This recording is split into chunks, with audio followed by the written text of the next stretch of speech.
नमस्कार दोस्तों, मैं राहुल रावत। यदि आप मेरे चैनल पे पहली बार आए हैं तो आपका मोस्ट वेलकम। प्लीज़ चैनल को सब्सक्राइब कर लेना और वीडियो को लाइक कर लेना। तो चलिए बात करते हैं कि कोलेजियल सिस्टम क्या चीज़ है। तो जो हमारे सुप्रीम कोर्ट में और हाई कोर्ट में जजेस अपॉइंट होके आते हैं, ट्रांसफ़र होके आते हैं, उसको ये कोलेजियल सिस्टम ही डिसाइड करता है, मैनेज करता है। तो ये तो रही कोलेजियल सिस्टम की बात।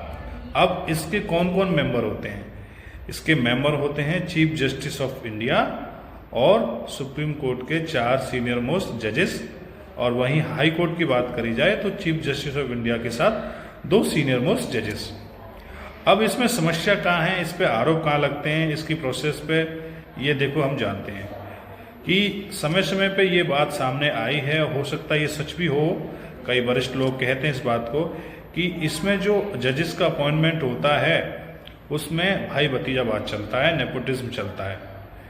क्योंकि सबसे बड़ा इसका लूपहोल ये है कि इनका किसी के प्रति जवाबदेही नहीं है, ट्रांसपेरेंसी है नहीं। ये किसी को भी यदि चीफ जस्टिस ऑफ इंडिया बना देते हैं और सुप्रीम कोर्ट का जजेस बना देते हैं तो इनको जवाबदेही किसी को नहीं देनी। तो ये तो एक सबसे बड़ा लूपहोल है जिसकी वजह से ये आरोप समय समय पर लगते रहे हैं।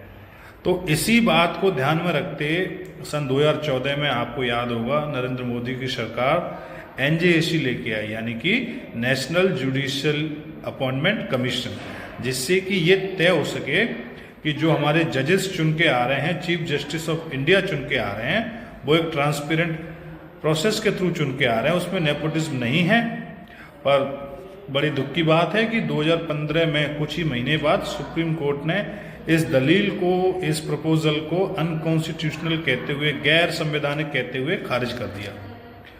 तो अब ये बात बड़ी चलन में आ चुकी है, इस पर कंट्रोवर्सी और डिबेट चल रहा है जब से सुप्रीम कोर्ट पे निशिकांत दुबे और हमारे वाइस प्रेसिडेंट जगदीप धनखड़ ने न्यूक्लियर बम गिराया है कि सुप्रीम कोर्ट राष्ट्रपति को दिशा निर्देश नहीं दे सकता। और ये सच बात है।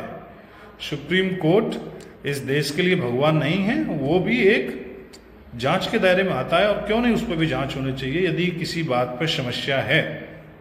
तो दोस्तों, आपको क्या लगता है कि देश में अब समय आ गया है जुडिशियल ओवर रूलिंग को, ओवर एनक्रोचिंग को कंट्रोल करने का?